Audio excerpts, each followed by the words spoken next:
Hello, today I would like to show you one of my projects. I was looking for a power source for my portable applications. I was looking for something that will be capable of running a high power amplifier that is run from 12 volts. And that is a problem. Because we need a very high peak current. At the same time, we would like to have a low weight. We do not want to carry lead acid batteries. We would like to have a long lifespan. We would like to have a safe operation, and we would like to have also the most important good voltage that will be a drop in replacement to the lead acid battery, because that's the sweet spot where all these devices like the amplifiers or amateur radio equipment is rated. So could we use lithium ion batteries? In theory, yes, we could, but they are very bad from my observations, and that's because they have a lower voltage. Because if you grab a 3.6 volt, that's the nominal one, and if you multiply that by amount of 3, you are going to get lower than 13.8 volt. And if you are going to use 4 cells, you are dangerously exceeding that 13.8 volt, because when these cells are going to be fully charged, then you end up close to, I believe, 16.8 volt. So from 13.8 volt to 16.8, that's too much buffer zone, and we are going to the dangerous territory when you can basically damage your equipment. So 3 cells is too low, they are going to run under power. 4 cells is too high amount of current and too much amount of voltage. Voltage, but of course that's also is related to the current and the output power of the amplifier. So yes, and the answer for that all questions is using a lithium iron cells that have lower voltage, and this set is using 4 cells, but we are around 13.8 volts as a nominal, and this is why I decided to go to that kind of cells. They of course use a different BMS. You have to buy a specific one for the lithium iron, and also you need a different charger. I'm charging that directly from a bench power supply, and I've got no problem, but I implemented, as you can see, a charging socket. So what was the most important for that? So we know that we've got a good voltage for using our gear. We've got a good capacity. This is a 5 amp hour cell, and is much more lightweight than very common 7 amp hour lead acid battery. So that's a good point. It's quite lightweight. It has very high peak current voltage, as you can see. Yeah, they are misaligned. I was doing that by hand and it doesn't look very good. But 40 amps, they are rated for 12 amps each. They are in pair, and I'm drawing all of them. No problem. You've got absolutely no problem. It's going to a through a beefy BMS, so the cells are protected. And yes, so what was also the goal? Metal case. This is something that is going to the backpack, so it's going to be kicked, thrown, and all sorts of stuff. As you can see on the edges, that was quite rough, but no problem whatsoever. It was dropped and it's still working perfect. What was the other design thing? As you can see, we do not have any switches, we do not have any display, and you might ask why you didn't put something to check the voltage, why you didn't add a switch or something like that. And that's because I've got a previous experience from my other projects that if you've got any sort of display voltage indicator, then you have to add a switch that will be going to kill power for the display, and you are going to end up in a situation when you really need it. You're going to throw it into your backpack, dig into other stuff, and the switch is going to turn on and you are going to drain the battery. This is something that I train on myself.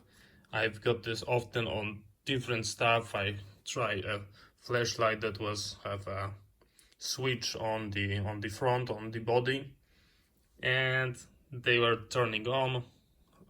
They were drained when I need them, so that was a no-go. That's why I'm using only light with a tail cap, because they are much less prone to the accidental being turned on. So we've got nothing that can be switched accidentally by pushing, throwing. It can be dropped. Nothing that is going to be damaged. You can draw from this safety banana plugs 40 amp without any problem. They are in parallel. You can draw from an amplifier. I was using a pair, and I do not have, I'm searching my lab right now for the banana plug, but I do not see them. But you have to buy plug. I'm looking, yeah, you have to buy plugs that are called a safety plug, and they have a cover, buy expensive one, that are rated for a 20 amp, and you are going to get a very nice pair. They are not rated, of course, for that current, but you are end up in situation where you've got fully protected. There is no ability to short accidentally, and you can take current from both sockets if you need, of course. Second, I added that charging socket also very nicely, and I can recharge. I put myself a couple of stickers, and on the back, as you can see, I've got two heavy-duty car cigarette light output.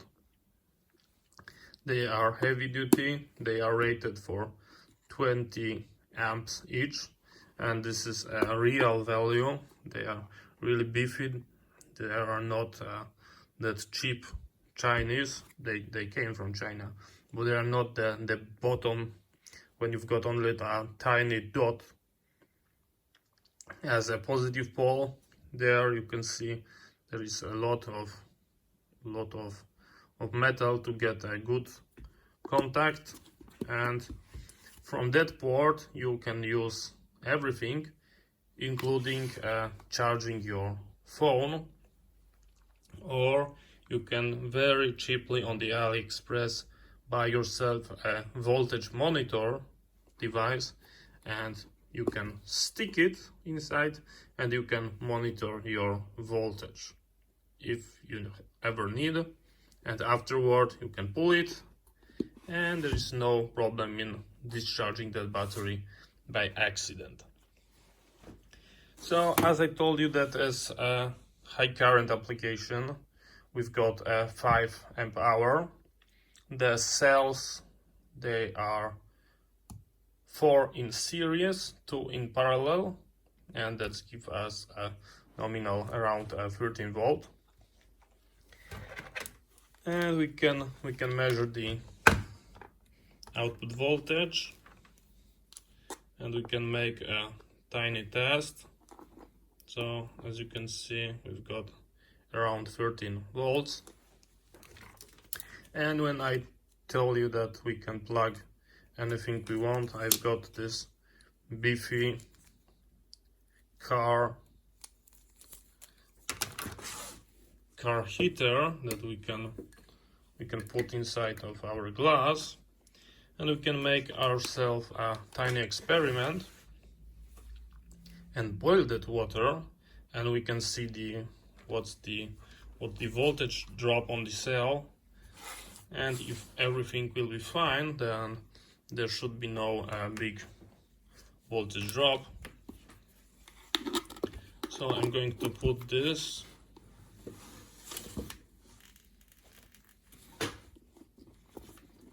and I'm connected. You can take a look here. I'm going to put our probes, and as you can see, at least 200 watts that take. We've got a very beefy cable, so there is no problem. I've got only a 10 amp meter, so I'm not going to. And we can take a look at the temp. Yeah, we can put it inside. We can just take a look.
And as you can see, we managed to boil our water.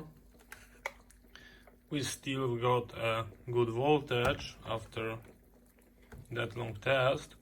So that's definitely can tell us that we can run our rig, our amplifier. Just as an interesting point, I'm going to show you a couple of random videos from time when I was building this project. It took me over a half year at least. So there will be different videos from different phones, and I'm going to show you how I was making the battery pack. Hello, this is a quick video showing you what kind of battery I decided to use on my portable power bank for using on 12 volt radios and amplifier. I decided to use the ferrite batteries. This is the company. They are very high drain cells. They are quite interesting. You have to be extra careful, because in most batteries that would be a positive, the tip, but as you can see on that type of cells, this is a negative, and this is actually a positive. As you can see, I'm welding them in pairs, and we are going to have a 2P 4S, 4S 2P, that give us exactly a 12 volt in a very nice stack. I believe that one of this is capable of providing a 70 amp, but of course we are not going to drain that much. I've got this stripe from China, which are very thin. So what I'm going to do, I'm folding them together to get a little beefier one, and that exactly fit. This is the, please focus, this is the perfect size, and they have a very nice insulation over there. I very enjoy that. Very nice insulation. That's why I didn't put anything on the bottom, because that looks like a very safe. So I'm going to connect them in series, and we are going to see what is the end result. I would like to show you progress of my work. I've got the all key components that I was waiting, and this is the enclosure that I'm going to use. As you can see, it is a really nice aluminum project box. I very enjoyed that because you can split it over there, over here, and that easy for soldering. Very good, highly recommend. And I'm going to show you a tip. I am kind of guy who have a lot of struggle with aligning components. I do not have a way to see that in my head, and when I was doing that manually just by using a ruler and sketching on that plate, I always failing, and after drilling something was wrong, something was misaligned, and I didn't like the end result. So I'm going to show you the solution for that problem, and I'm doing that now using computer, and there is a free software for designing a front panel, and I'm just printing out the real dimension, and everything matched perfectly. I'm going to put a tape over here and over there, and I'm going to punch with a hammer and nail just a tiny mark for a drill, and I'm going to have them exactly aligned in the center, and they are going also be in the center of the enclosure, and they are going to be used on this 12 volt socket, which are extremely nice, but I'm going to show you all that later. And on the other side we've got exactly the same printout. These two elements are aligned perfectly with the height and with the width. These components are grouped in one group, second group, and they are perfectly aligned to the center of the box. So we're going to have a, I hope, really good end result, and we're going to have a banana sockets. I always advise you to check on the print if everything match, if the space is correct, not too close together, and if everything is wrong, you just punching, removing and drilling in the spot and making holes bigger depending what kind of hole is needed by the component. So right now I'm going to do that. I'm going to drill out, and we are going to see how the end results came up. And here we've got now, so as you can see, very nice project, working perfectly, meet all my requirements, and if you like it, you can build yourself a similar one. So Thank you very much for watching. See you next time and bye bye.